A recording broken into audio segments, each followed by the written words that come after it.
Hi, thanks, Maxine. Yes, I'm Amar, whichever you want to call me. I'm currently a detective inspector for the West Midlands Police. Currently based at the ROCU, which is the Regional Organised Crime Unit. My role is the cyber crime coordinator for the four forces. I'm really thankful for you inviting me along. Yeah, so the four forces, sorry, are you've got West Midlands, the West Midlands Police, Warwickshire Police, West Mercia, and Staffordshire. That's what we class as the region, the West Midlands region. The ROCU department is, yeah. So those forces separate. They've got their own teams and departments. We just sit slightly above them as a regional unit to support them in their daily activities. I've probably been with the ROCU now for about 6 months, but I've worked in ROCU before, but in my current role it's been 6 months. I'm sort of Birmingham born and bred, born in Perry Bar, and then sort of lived in Birmingham all my whole life really. I went away to sort of university in Staffordshire for a couple of years, which I suppose isn't too far. Didn't want to be too far away from my mum's cooking, I think that's what it was. And then came back to Birmingham and then joined the police. I grew up in Perry Bar, and we lived there until I was about 9. So I went to a primary school there, Holy Trinity. I don't know if it's still there anymore. I too mean to go drive past for nostalgic reasons every now and then, but never get around to it. And then went to a normal sort of comprehensive school as well after primary school. Didn't do very well at school. I can go into the detail about my GCSEs, but yeah, you'd be shocked maybe, or horror with some horror. And then went to sort of left school, not with many GCSEs, 2 Cs under my belt at GCSE. Went to college. I did a BTEC first in engineering, and then once I'd done that, then I did some A levels and managed to get into university sort of that way. So it took me a few years longer than the sort of traditional route. I always thought of myself as a bit more of a sort of arts and crafts type person, better in my hands than sort of my mind really. So I think I did sort of, CDT, I think it was called then, craft design and technology. Probably call it something else now. But yeah, sort of CDT. And I think I left school wanting to sort of be an engineer or sort of, do something quite practical with my hands. But yeah, that never sort of really panned out. So I ended up joining the police. But that's what I wanted to do at school. Yeah, so that was Sutton College. Did a BTEC first in engineering, which I think is the equivalent of 4 GCSEs or something. And then that was mainly sort of coursework based, because I'd sort of convinced myself again at that age that I wasn't very good at exams. Well, probably didn't convince myself. I'd probably evidenced to myself by getting 2 GCSEs at sea that didn't really need much convincing. And then I thought, well, I'm not going to shy away from exams my whole life, because exams are an integral part of sort of growing up and being tested. So that's why I sort of made that switch to A levels then after BTEC, to sort of just try and push myself and see whether I could get some A levels and go to university, etc. I haven't had a smooth ride, should I say, through sort of any sort of educational journeys or anything like that. And even in the police, it hasn't been entirely sort of smooth. But no, it came from a relatively sort of humble Indian background. My mum and dad are both sort of Indian Hindus. My dad was born in Africa. My mum was born in India. They came over here when they were about 9. So they did their sort of later schooling here. But the sort of cultural and religious aspect of my life, I didn't really realise the importance of it until sort of quite later on. Quite early on in my life, I was just sort of dragged along to weddings and religious ceremonies, and didn't really want to be there, to be brutally honest with you. But now, as you get older, you sort of realise that it's sort of what's built my character, and what's given me my sort of moral compass in life, and I know what's right and wrong because of those times, rather than anything I've tried to concoct or learn as a part of sort of living, really. I suppose the expectation was that I get a good career, I get a good job, I go to university. You know, my parents, you know, at the expense of sounding extremely stereotypical, wanted me to be an accountant or a doctor. And I think they just envisaged me going to school or going to work in a suit. And if I went to school, if I went to work in a suit, then no matter how much money I'm earning, I'm doing a good job, really. So so that was the expectation. There was never sort of, you know, but in the same breath, there was no pressure, you know, of right, if you don't do this, we will disown you. We will, you know, there was just, you know, do the best you can, and they'll support me in whatever. But policing was something they weren't expecting me to go into. There's always, you know, as I was sort of growing up, it was all, even in the police, you know, people used to ask me when you're going to get promoted, or when are you going to be this, or, you know, that's the sort of pressure of the community that sort of gives to you, really, or puts on you, that you know, that's the expectation, that you'd be in a good sort of well-paid career. I've got an older brother, and he's very intelligent. He's far more intelligent than than I will ever be. So he did. So there was this sort of yin and yang, I suppose, in our house.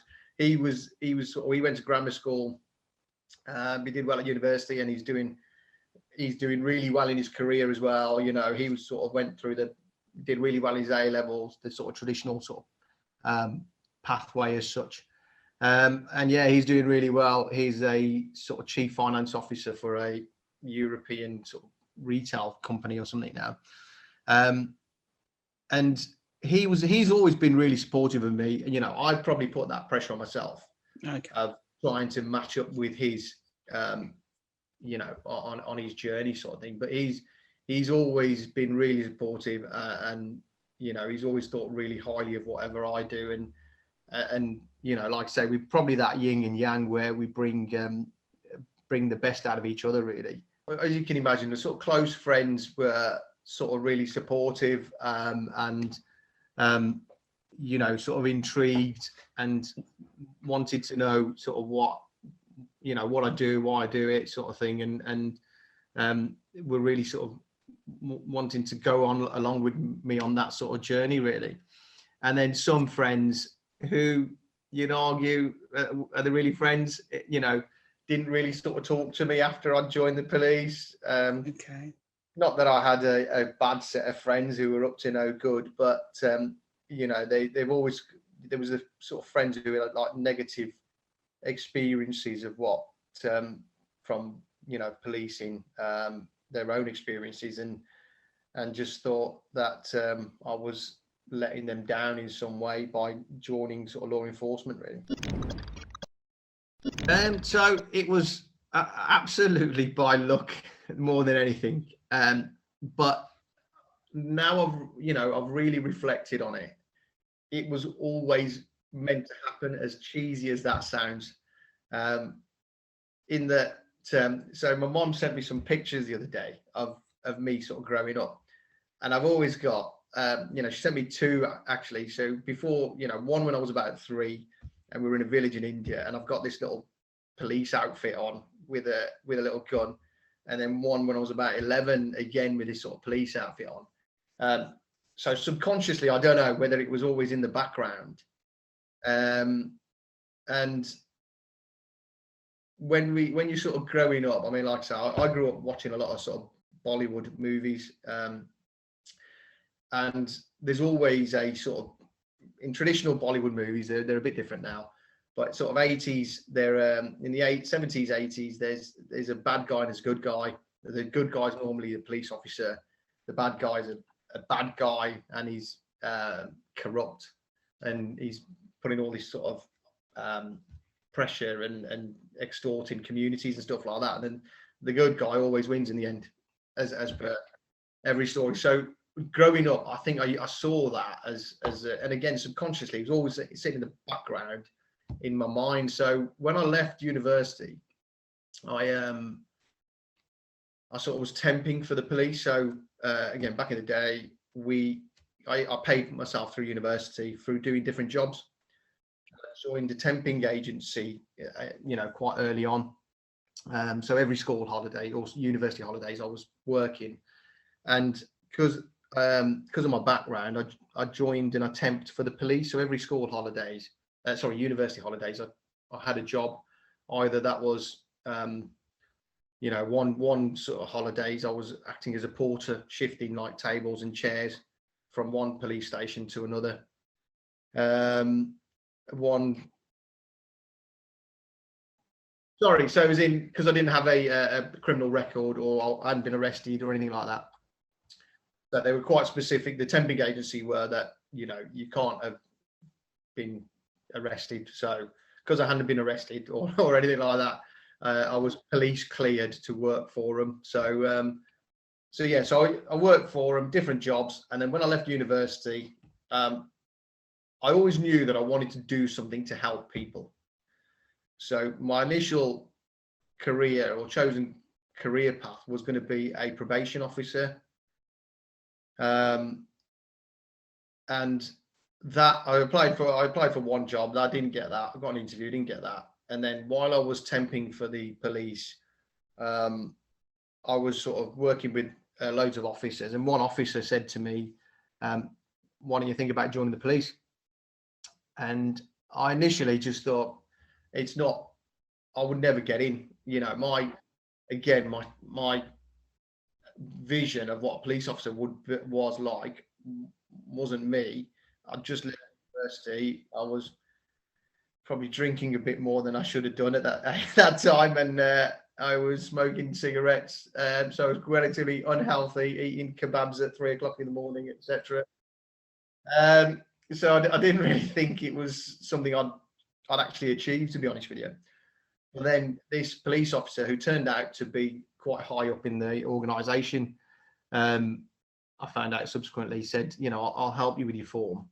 And it sort of snowballed from there, really. So I managed to get in, got myself a bit fitter, and joined when I was 23.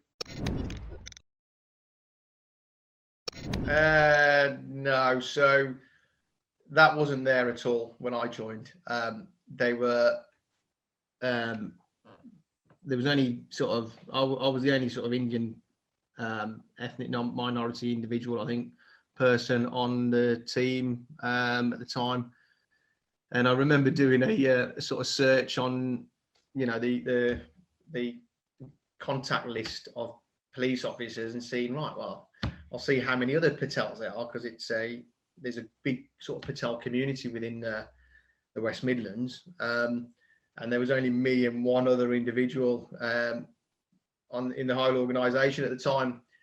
Fortunately, that has changed a lot now. But yeah, at the time there was no role models I could go and say, right, this is someone, or I could ask for some help from, or look to be like.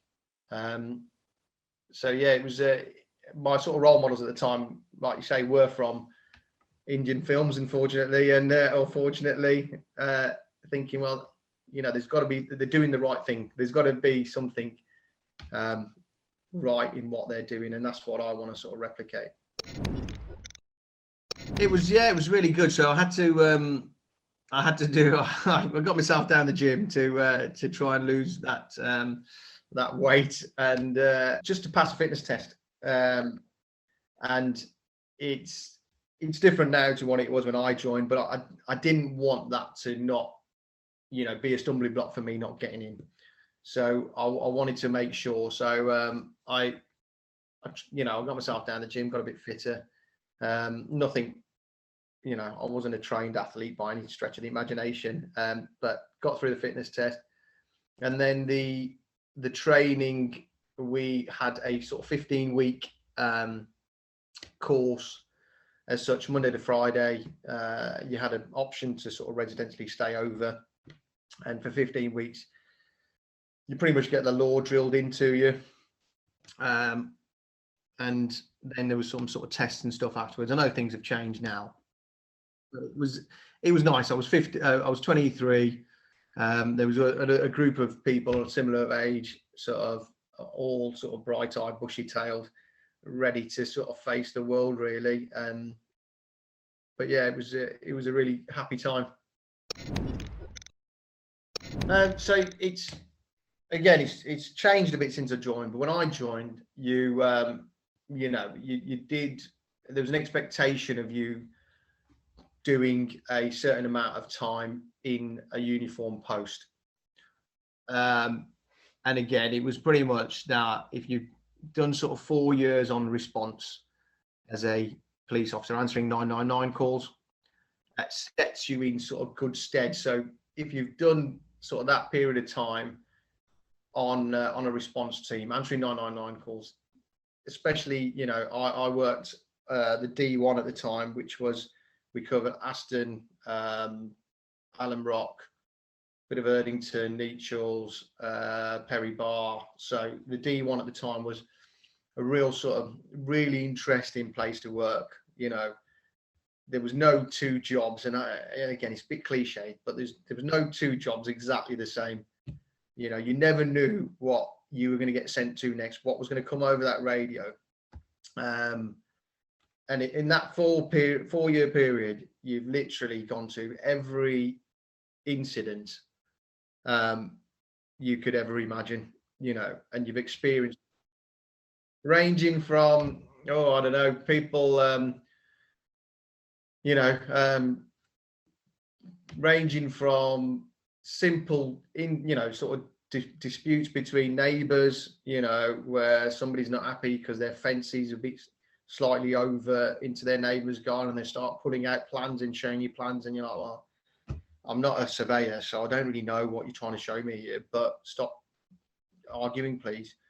To to some real serious incidents where firearms are discharged in the streets, murders, rapes, real big disorders. I remember we had a real sort of we had a spate of like some disorders around Erdington when I joined. Knives, machetes, anything you can imagine, you're going into, and that when that radio comes in saying, can you make this, and your heart's going, your adrenaline's pumping, you're driving, you don't know what you're going into, it's a feeling like no other. As you can imagine, it's easy now for me to sit behind a desk and sort of sit down, and I can risk assess this, and I can consider this. At the time when you're driving around on a response call, you've got to dynamically risk assess, things that are going on. You've got information coming through your radio, you've got information coming off ahead of you, you've got your partner who you're with, who you've got a responsibility to look after as well. I certainly feel like I do anyway. You've got the community, you're thinking, I've got to make sure that they're number one, they're all right, and I've got to deal with what's in front of me. So yeah, I absolutely love response. I'll go back if I could. Cybercrime, you can categorize it in two. You can categorize it in two parts, really. So there's cyber dependent crime, which basically means you need a computer of some description to carry out that crime. It's dependent. So what we class as those are sort of ransomware attacks or malware attacks. And again, trying to explain that is, if you're the head of a company, a range of coffee shops in the area, and you've got a database that you store all your accounts in and your staff in and all the other stuff that come, your bills and all that kind of stuff. And the offender as such would send will get into your computer and encrypt all your data. So you can't see any of your data. It just looked like noughts and zeros and crosses and all this kind of stuff. And then I'd send you a message saying, or that offender would send you a message saying, if you want your data back, you would have to pay X amount of money. There's a couple of ways they can get into your computer, and that normally is through a sort of phishing attack. So you might have heard of phishing emails, not phishing as in a rod, and not that I've ever been phishing, but a sort of phishing attack where you probably might get some emails like that now anyway, where they're sort of spam email accounts, spam emails saying, I am from, this is a Google email. If you click on this link, it will take you to your account or your photos or something like that. And then once you've then clicked into that link, you've given them access into your computer, and that virus then gets into your database that way. That's the most common way of them getting that virus into your computer. So that is the ransomware attacks that are cyber dependent. And you can imagine they're quite sort of lucrative for these kind of offenders. There's sort of minimal effort on their part, and they've just got to press a button. They are getting quite sophisticated in sort of the way they are cloning, sort of recognized emails, and they probably do a bit around what you probably might hear about is called social engineering as well. So social engineering is they'll do a bit of research around you, just open source what's on the internet. They won't be sort of spying outside your house or anything like that, but you'd be amazed to find, you'd be sort of amazed to work out what information somebody can find out about you or your business on an open sort of source check. So, depending on, say, for the coffee shop, for example, you buy a particular brand of coffee bean that you use to supply to your customers. They'll do that bit of research and then sort of maybe send you an email saying, oh, there's a great offer on Lavazza coffee and you can get this much. And then you'd go, all right, I'll use that. So, that's the social engineering element of it. They'll do a bit of research into what your preferences are and what you use, and then use that to engineer their way into your business. Yeah, I mean, so unfortunately it is, and so people are going to be really mindful of what security settings you set on your either social media accounts, and sort of subscribing lists, etc., as to what data people can have access to.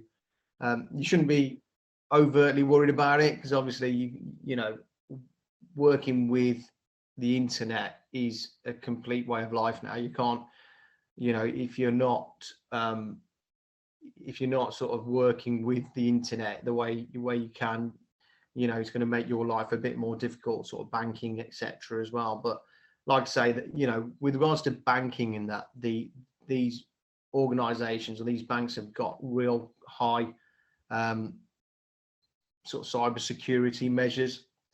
So when we're looking at sort of, you'll probably hear two-factor password authentication as well. So you're basically using two walls to climb over before you get into your before you get to your data. So so you'll see when you internet bank, that they'll ask for your password. They'll ask for your username, your password, and then you'll go to a memorable name or word where you've got to pick certain letters out of it. So that's your two-factor authentication. So people might even be able to get through the first bit, but they'll struggle to get both at the same time. Yeah, so malware, like sort of alluded to earlier, is a tool for cyber dependent criminals. So it's a bit of a, malware is the sort of software or the viruses. It's a collective name for those sort of viruses that these cyber criminals use to then deploy into your computers and your databases to attack the data. So it's a tool used by ransomware attackers to actually send that malware into your computer, or if they don't want to follow it up with a ransom, and it's just a malicious attack. They'll send some malware into your computer to as a virus to disrupt your business. So what you'll find with cyber criminals is they're not really motivated by financial gain. You know, some are, and that's why you get the cyber criminals, and they're normally quite organized. And there's an organized element of criminality around ransomware attacks. Some come from overseas. There are some sort of homebred ransomware attackers, but you know, as you can imagine, you can commit these offences being anywhere in the world. Whereas some of these offenders are doing it just for fun, unfortunately, and that's the element of it. You know, I suppose it's a bit like I don't know, sort of traditional ASB or something like that, where you know there's a group of individuals just doing things, throwing stones at cars driving past just because they think it's funny. And again, this is what sort of these malware attackers are doing. It doesn't give them any sort of financial sort of gain out of it. It's just something they do just because they think it's funny. You've got to be really savvy with it, and there's loads of information support out there to help you, you know, falling victim of these attacks.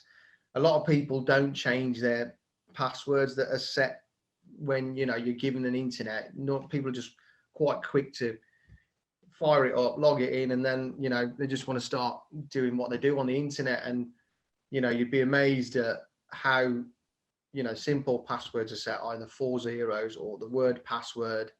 And, you know, these individuals who are committing these crimes just try these basic passwords that are preset by companies as a way to sort of get into people's data and Wi-Fi networks. So the cyber unit is really an expanding, interesting area of work that we're going through at the minute. You know, as you can imagine, as police officers, we are pretty good at dealing with your traditional crime types, you know, robberies, burglaries, and all the other sort of stuff, the nasty kind of stuff that you associate with crime. Cybercrime is a relatively new area of business. The people who carry out these sort of offences are quite technical, can be quite technical. So we have got a 4-pronged approach to tackling cybercrime, pretty much like counterterrorism. So the contest strategy for counterterrorism is what we're applying to cybercrime, because the government will tell you, we see it as a tier 1 threat. The same as sort of counterterrorism or terrorism-related offences is how we see cybercrime. And there's sort of 4 Ps in the way we sort of tackle cybercrime. So there's a pursue element, which if you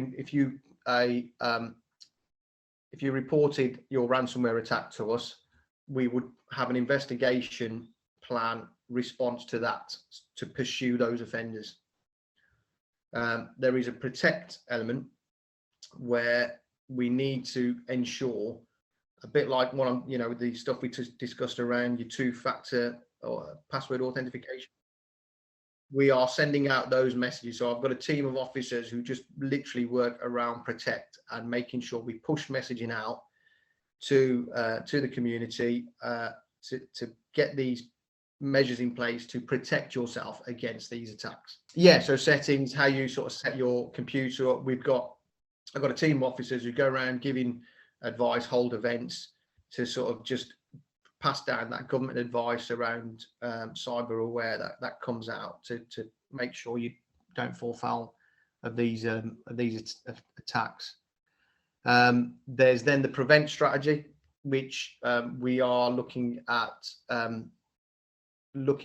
preventing individuals from going down a life of cybercrime.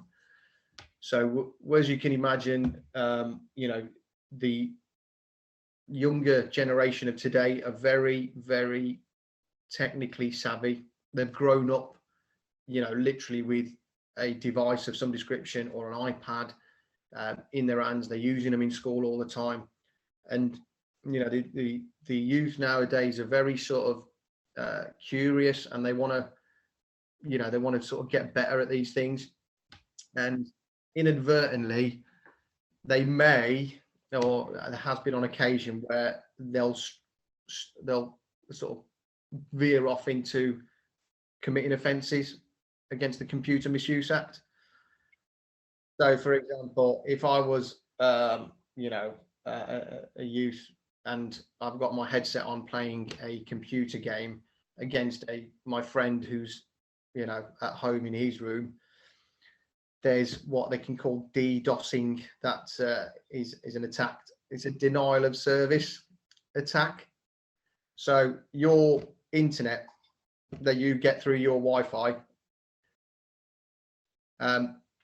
if I was playing you on the internet, and I was playing a game, and I'm saying we're playing a racing car game, and I'm driving, or you're beating me, I could send an attack to your Wi-Fi, give you a denial of service, so your internet connection won't go through.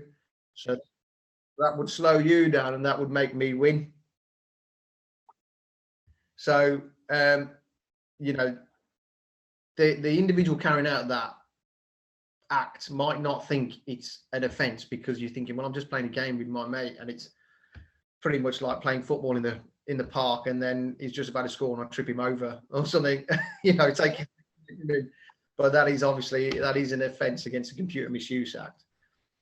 So we have got a prevent strategy, which we want to interact with these individuals, highlight the offence to them, and not criminalise them, and then send them down a traditional pathway, because we want to identify, highlight the issue to them, and then, dependent on their skill set, their what they want to achieve, we can send them down a sort of prevent pathway, pretty much like traditional offender management, where we look to support that individual with what skills they've got, and put them on maybe courses, or get them integrated into sort of community groups, just to sort of veer them away from going on to commit a bit more serious cyber crime. And then you've got your prepare strategy. So we've gone pursue, protect, prevent, and prepare, where pretty much government led. That's more around infrastructure, that the government sort of making sure that businesses are given the right sort of firewalls, data, etc., to make sure there's some foundation that they're not going to be attacked.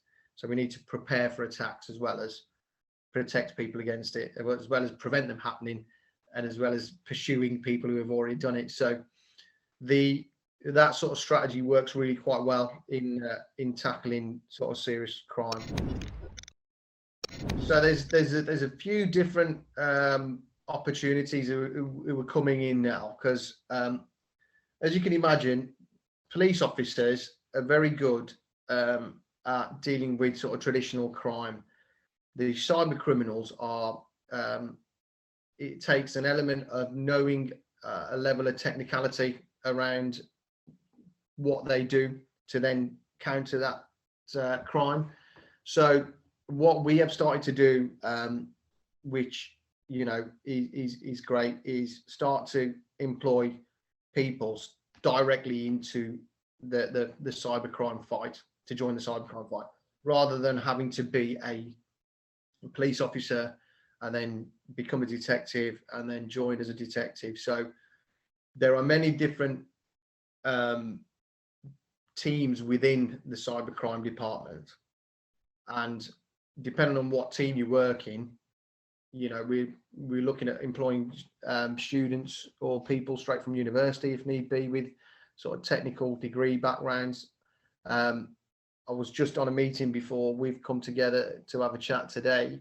We're looking at recruiting sort of, again, interns from university or on sandwich sort of years, as you know, for while they're on, so they can then join the protect department, and that protect messaging that, you know, I'm very keen to get out to prevent people to help themselves, protect themselves against cybercrime. We've got sort of a cyber volunteer program that we're rolling out. So, you know, like you can volunteer to be a special, the traditional, you know, police special and join the streets. We are looking at getting cyber volunteers to sort of, you know, give out sort of projects and work streams to try and help us progress, you know, some of these four P strategies. So, and it's a growing area of policing that, you know, is going to require people from all different backgrounds, all different skill sets. You know, I haven't got a technical background, as you could probably tell from my my input a bit earlier, and from my university sort of degree. It was a sociology degree, not a computing or a cyber degree. But, you know, what I'm hoping to bring, and you know, well, the team will tell you this or not, is bring some previous experience around how we manage the workload that comes in, and how we tackling these things.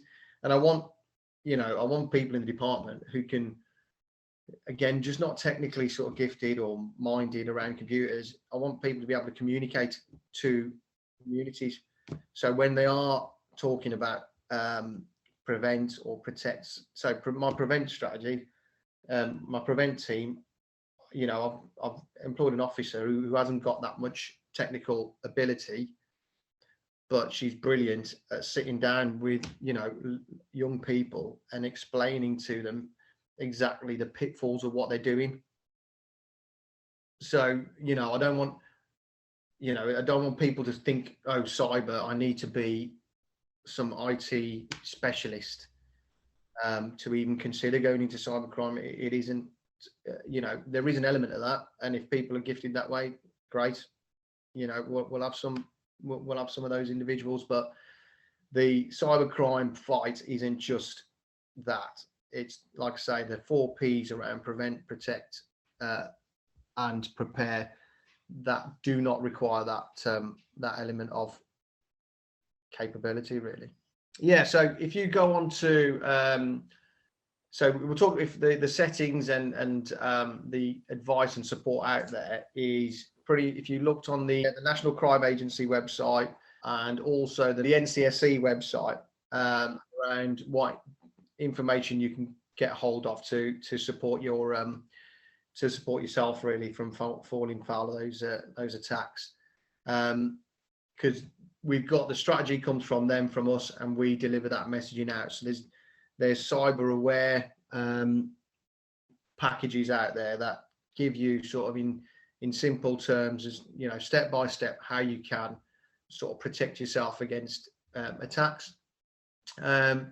So that is something I'd really advocate. We have also sort of got our own website for the region, which is wmrccu.org. So if you want to go on there, it tells you exactly what we're doing as a region, which is the West Midlands Regional Cyber Crime Unit. That's what it stands for.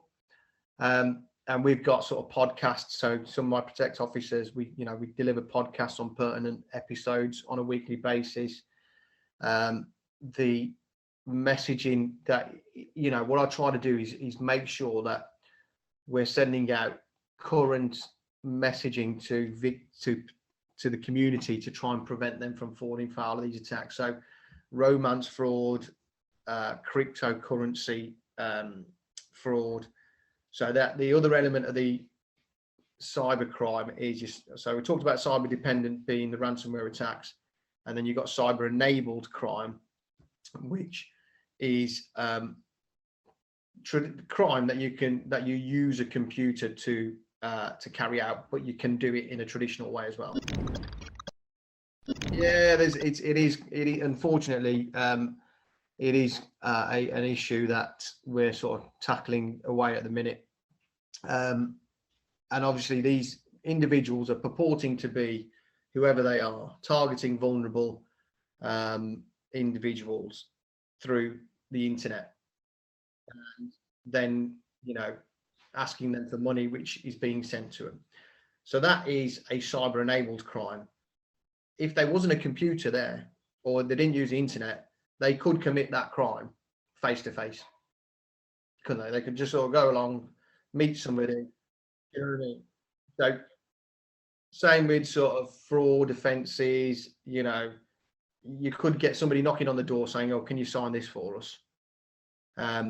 So rather than using that face to face, they're using a device or a computer or an email. So that's why we call that a cyber enabled crime.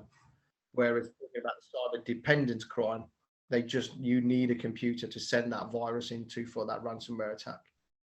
So with the cyber enabled crime, there is a lot more scope for protect messaging around it. So that's why we've got podcasts. We had a recent victim of romance fraud that's come along and was brave enough to sort of share her experiences to try and to get that message out to help people understand the sort of pitfalls and the sort of grooming, you could call it, she fell foul for, to sort of get that message out there. There's a lot of protect work that we are trying to do. Cryptocurrency, I've just sort of touched on. There is a sort of plethora of information out there now because people are trying to make a quick buck out of cryptocurrency. And these criminals are sort of sending people emails, try to get them to pretend that they've got platforms that they can buy cryptocurrency on, getting them to plow money into it, and then obviously just showing them sort of fake reports saying, "Oh, look, this is how well your money's doing." So what I'm really trying to do is, whatever the current trend of offences are, is to get that protect messaging out very quickly to try and protect the communities from falling foul of those crimes.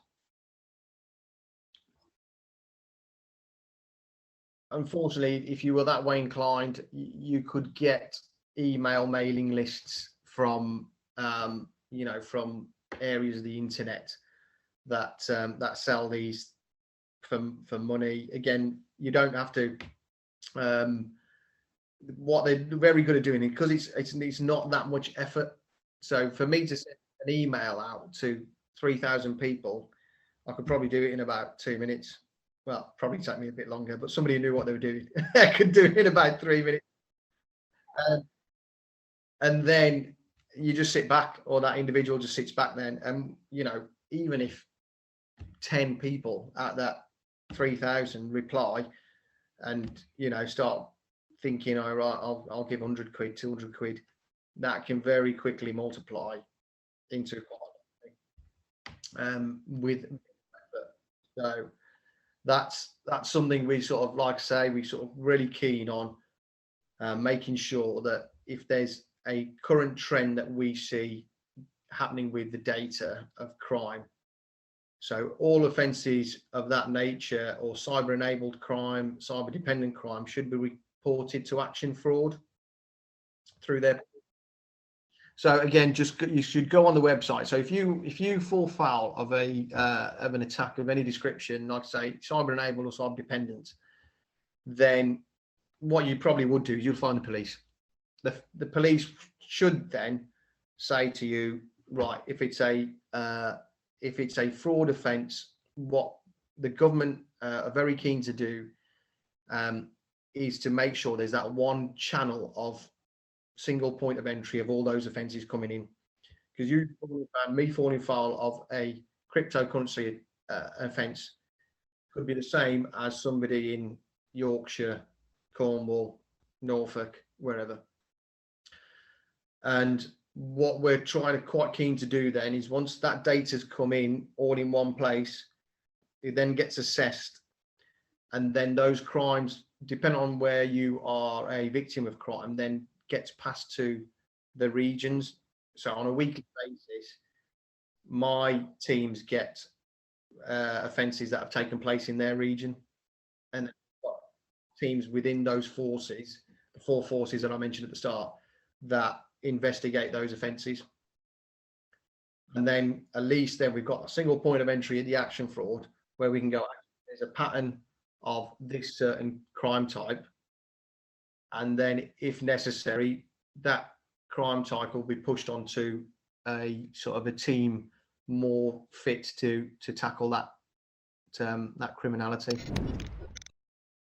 So what we don't encourage you forwarding those emails onto anybody, because then those individuals can fall foul of the same. You've stopped it happening there, and then if you forwarded it onto anybody, we don't want that happening. So the best thing to do is to just simply forward the email to report@phishing.gov.uk, which is monitored by the National Cyber Security Centre. And then they'll then assess it. You can delete that folder, delete that email, and then we'll take it from there.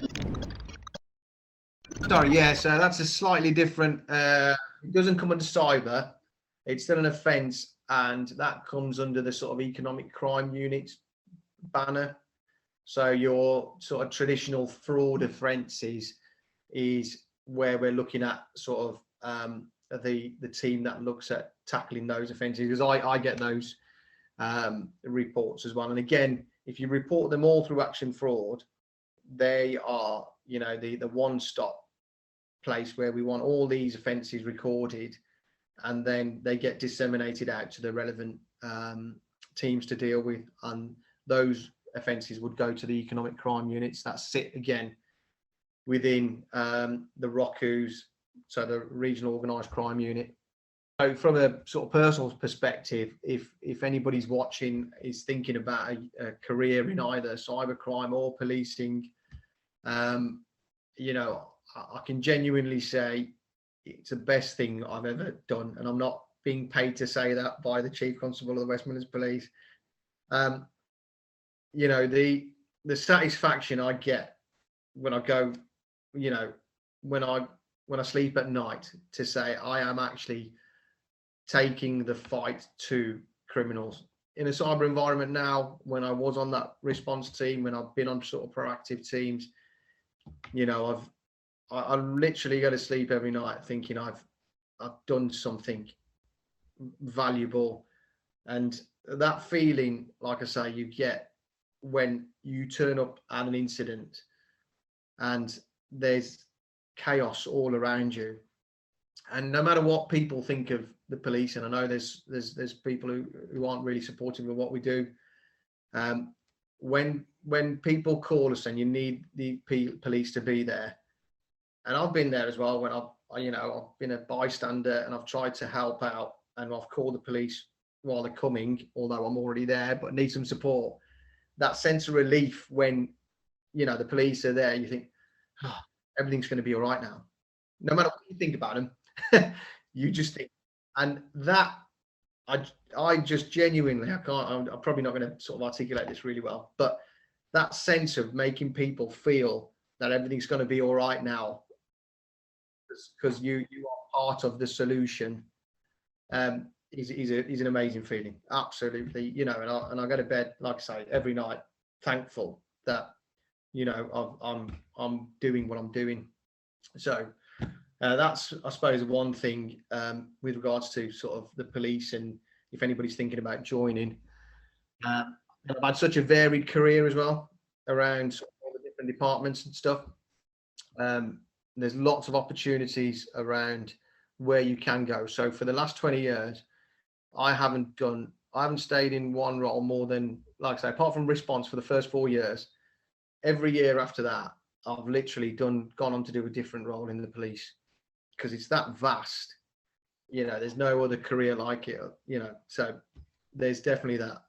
And then through the cybercrime, again, like I say, there's a fight to be taken to the criminals, and we need people from all different sort of background skill sets to support us on that fight. So if you're thinking about it, just get in touch with either myself or any of my team through the internet, through the website I mentioned, which is wmrccu.org, and I'll happily talk to anybody about what we do and what we can achieve together. ASB used to be the antisocial behaviour was the big issue that communities were really concerned about. So, you know, a group of individuals sort of hanging around on street corners outside shops and being disruptive, and you know, that kind of thing. So there's no sort of real motive for them apart from them just being together. Again, you've got sort of these hacking forums where, you know, people of that ilk want to meet together on these forums and talk about what they've done.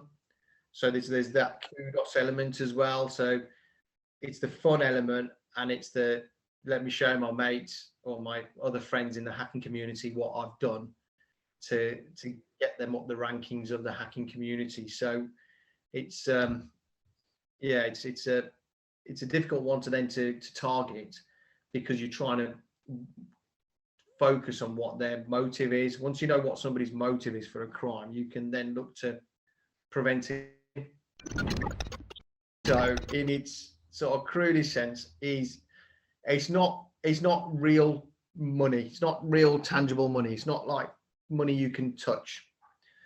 There are sort of cryptocurrency is sitting within sort of servers, computers, and it's a bit like sort of stocks and shares. As the sort of popularity or, you know, value of it goes up, your money then increases in stocks and shares. So people are buying cryptocurrency at a certain rate, and as the rate of it goes up, your money then increases.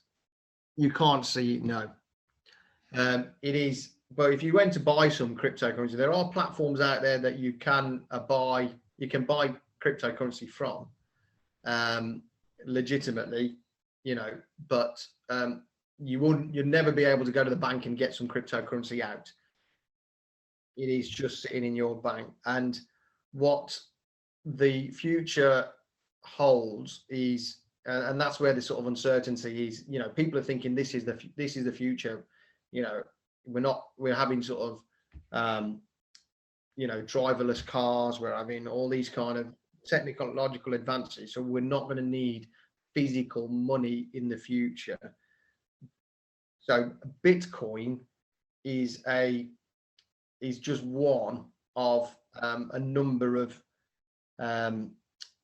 cryptocurrencies, but it's the most popular one because it's the most established cryptocurrency at the minute. So you've got Ether and other ones as well, lithium, but Bitcoin are a bit more established in their sort of processes, the way they sort of mine, the value of it, etc. So Bitcoin is just one cryptocurrency, but as you've probably sort of seen in the news recently, Elon Musk, who's the richest person in the world at the minute, has plowed $1.5 billion into it or something. So all of a sudden, like you say, you hear all these things and people are listening on the news and then thinking, oh, I can make a quick buck. You know, people are talking with their friends and pre-COVID talking in pubs, etc. And sort of saying, right, you invest some money into this, you can, you know, your returns are massive. So again, what these cyber crime or cyber criminals do, are they're very good at looking at what the current trend market is.